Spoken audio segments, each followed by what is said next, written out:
What's going on, everybody? Welcome back to another edition of The Breakdown. Today is part 4 of my Alabama versus Clemson preview. Today I'm going to give you the Clemson versus Miami game in the ACC Championship.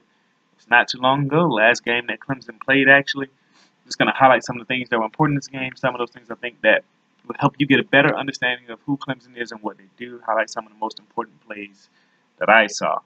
So let's jump right into it. I got a lot of notes, but I'm going to try to keep it short. Whenever I say that, it always goes long, but I'm going to say it won't go long this time. But anyway, starting out the game, Clemson's on the ball first. They got their offense out there. 14-minute, 54-second mark. They do a screen pass to you-know-who, Kelly Bryant's number one guy, Hunter Renfrow. Number 99, the Miami defensive lineman, he actually blew right by left tackle 75, Mitch Hyatt. Remember, guys, I told you that in the last video. That does not happen a lot, and here it is happening in this particular circumstance.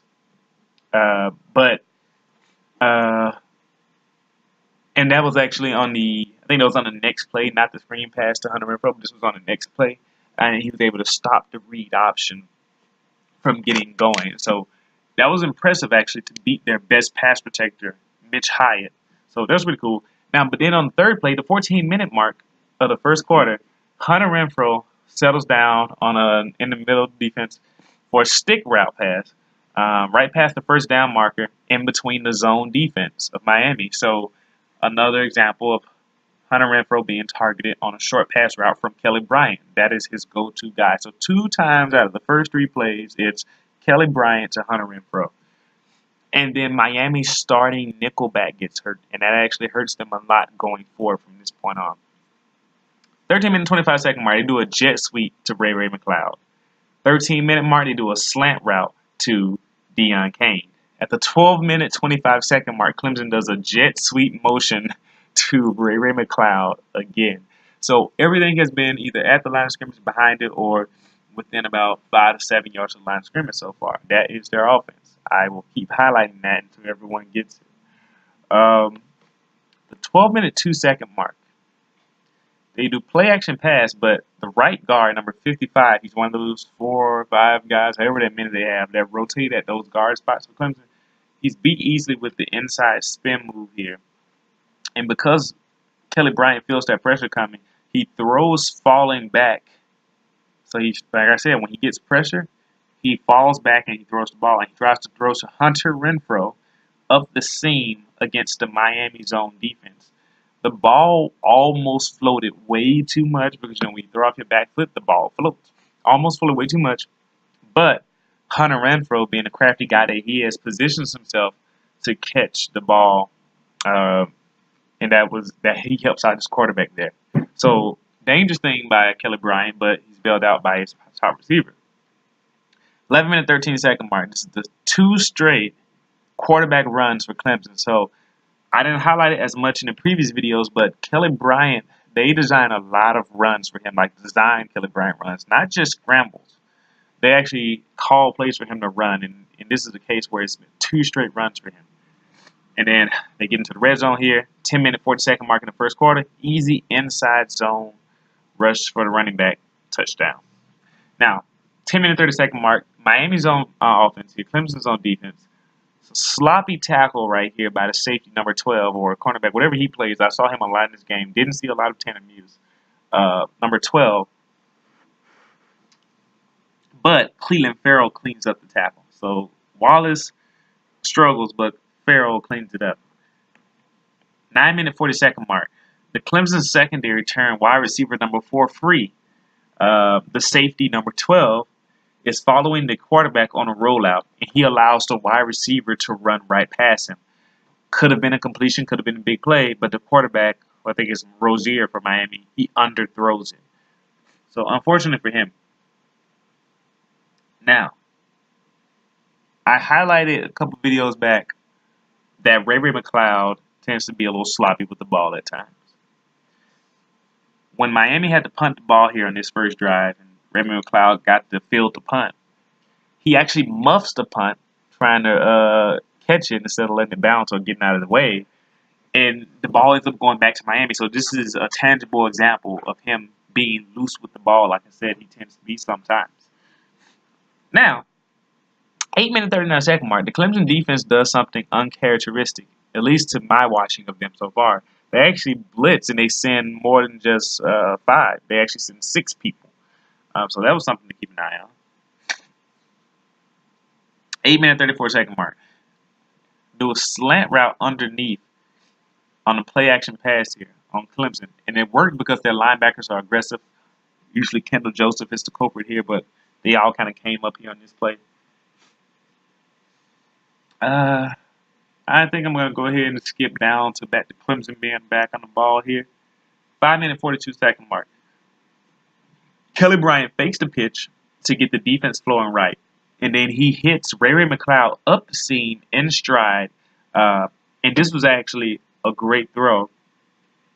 This is where I'm giving him his props here.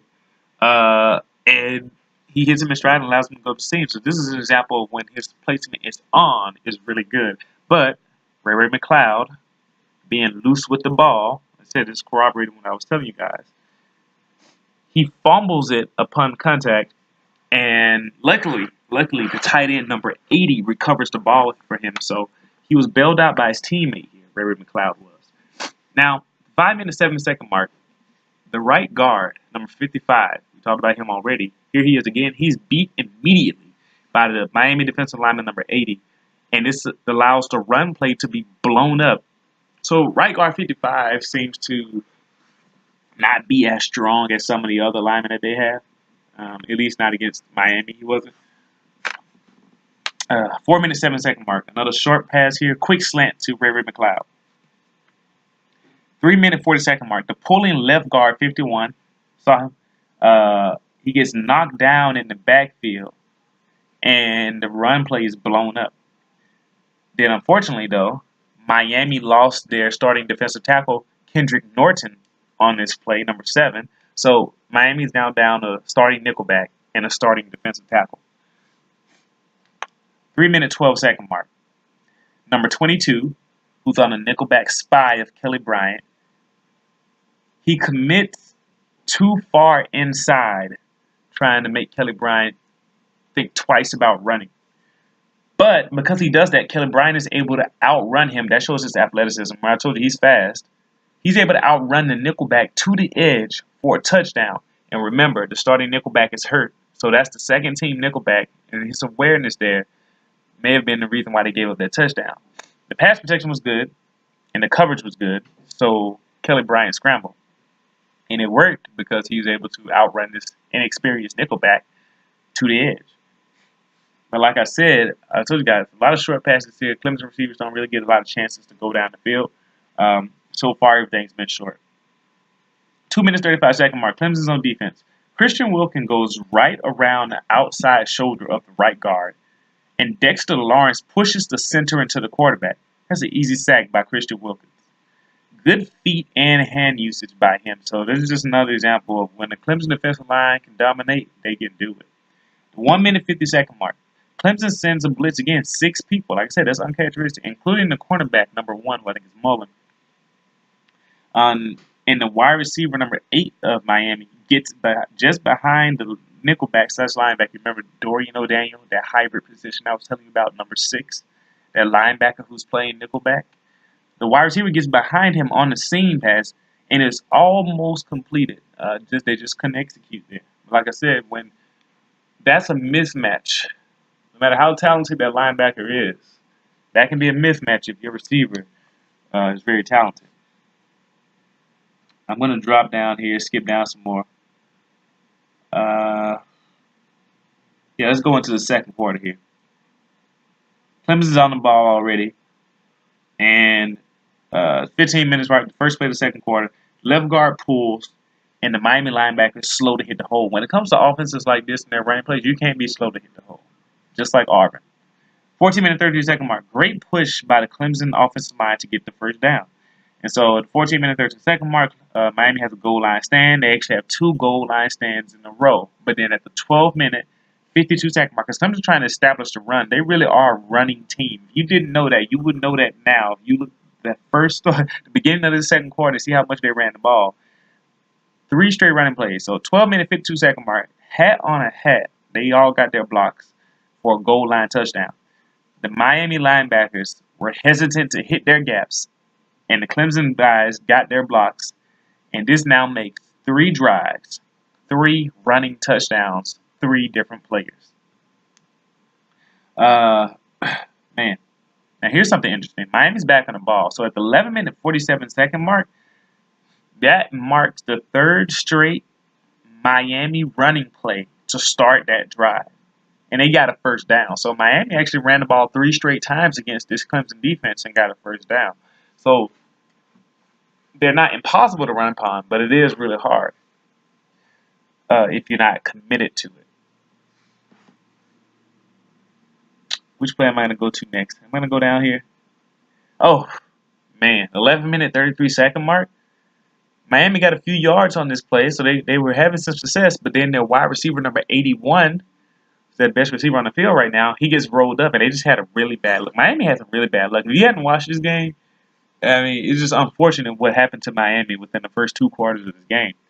Now, at the 11-minute, 7-second mark, look at Christian Wilkins knock the right tackle, number 78, down with his left shoulder and arm while proceeding to make the tackle at the line of scrimmage.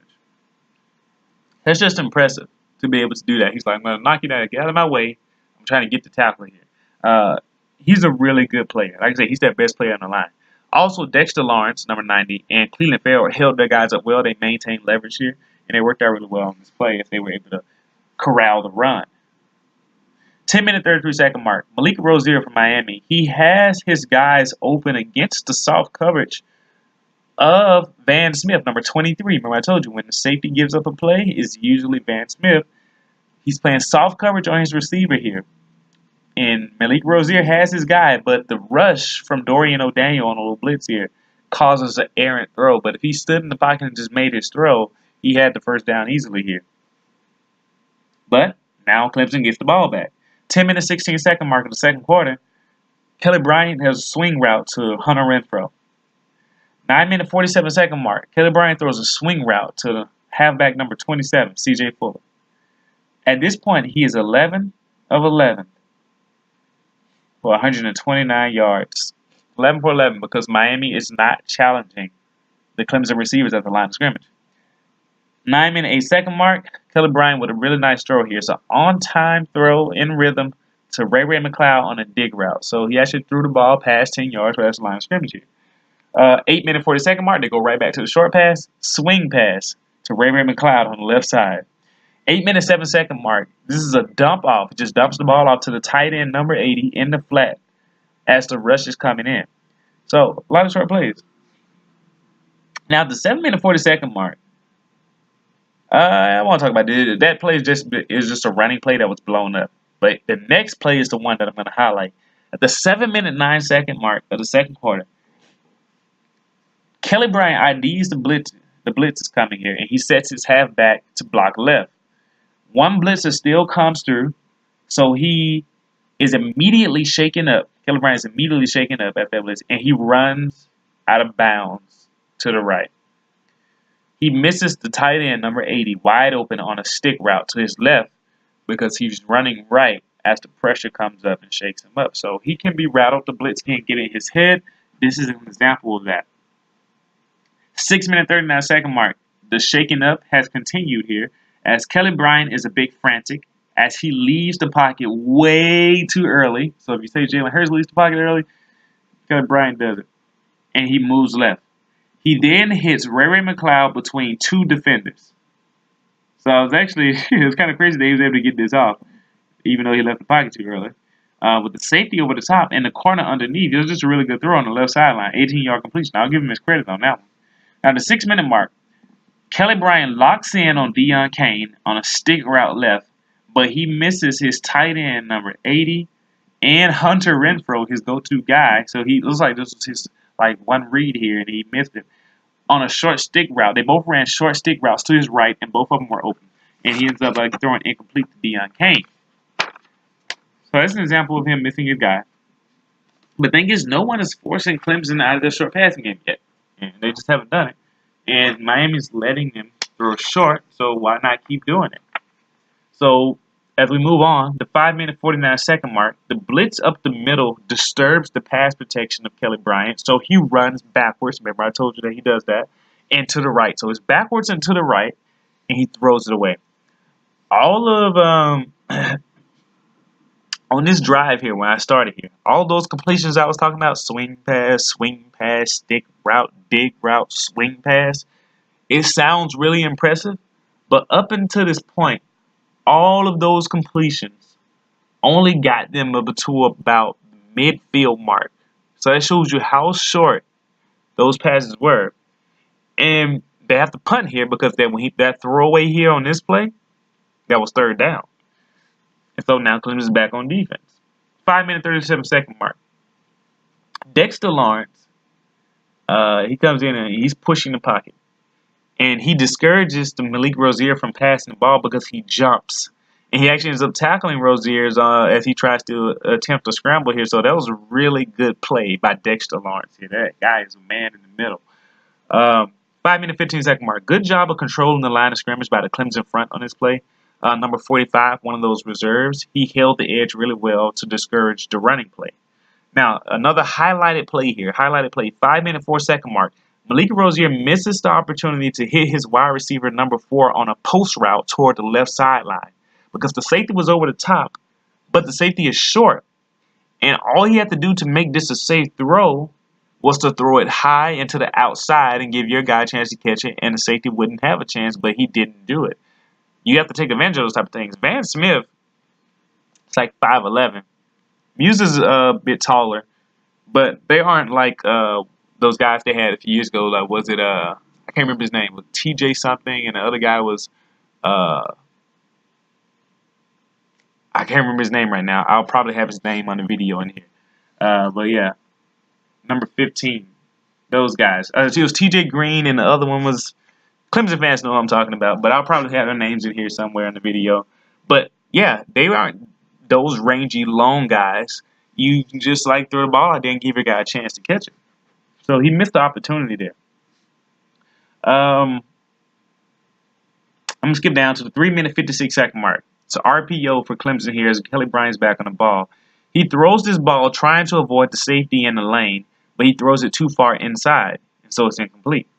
3-minute 47-second mark. The stunt from the Miami left end and the defensive tackle gets pressure here as Kelly Bryant throws out to the right. But the DB, the safety, covers up this play really well. And then, unfortunately, Miami loses another player on the defensive line. At this point, though, Clemson has doubled the amount of plays that Miami has run. So that's very, very unfortunate. And here's an example. So here's an example of what I mean by Kendall Joseph and Clemson linebackers been a little bit undersized. 2-minute 38-second mark. The Miami running back, number 24, his last name's Homer. You want to see a really good truck, like you're watching Madden or NCAA, this is the play you want to see. He lowers his shoulder and puts Kendall Joseph on his back. That's a run right there. Good job. I just had to highlight that. So if you like seeing that type of stuff, that's the play you want to go see right there. 1-minute 57-second mark of the second quarter. Christian Wilkins starts out taking on 2 blockers. And then he keeps his guy pushed horizontally as he sheds that block to stop the stretch run play. That's the type of play I love to see from a defensive line. I would give a defensive lineman their props all day. That was a really good play. Good job by him. So, like I said, these guys, they're really good defensive line. I can't take it from them. 1-minute 20-second mark. Miami's being smart here. Miami's actually going after Dorian O'Daniel in man coverage again. So they know that they have a mismatch here if they can get the wide receiver on Dorian O'Daniel. But Christian Wilkins reads the eyes of the quarterback, and guess what? He bats the ball.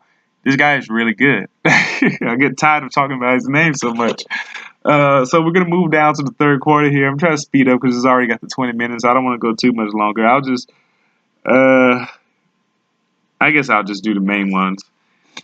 I did notice here that Dexter Lawrence, I saw it later, he's been with a bit of a broken toe this year, so he's been hobbled up and down throughout the season. There were a couple plays here starting out in the third quarter that kind of showed that he was a little gimpy. And Christian Wilkins, of course, continuing to make plays. But anyway, I'll just move down to some bigger plays. 11-minute, 12-second mark of the third quarter. Only a 3-man rush here on Kelly Bryant.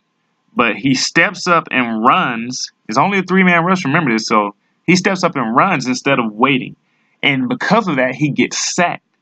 And he could have tried his tight end, number 80, who was on a dig route in the middle of the field. But he missed him because he was trying to run.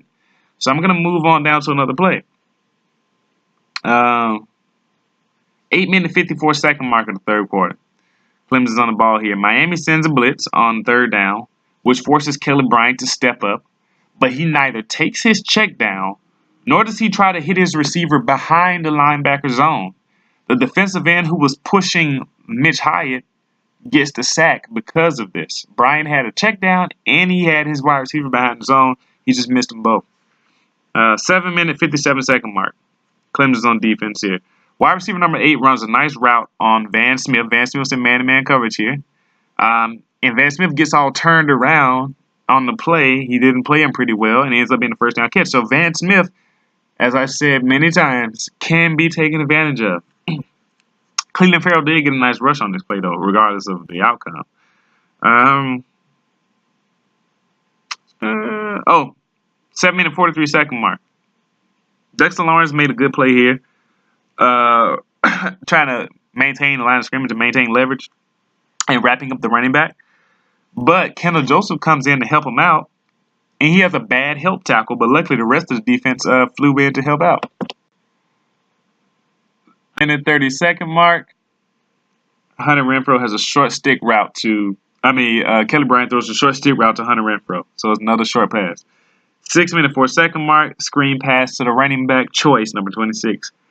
5-minute, 17-second mark, a screen to Ray McCloud, who bobbles it. Remember I said he's loose with the ball, but he still gets 19 yards. So they just throwing short pass after short pass after short pass. The 4-minute, 35-second mark, another swing pass / outlet pass to halfback number 28, who is Feaster.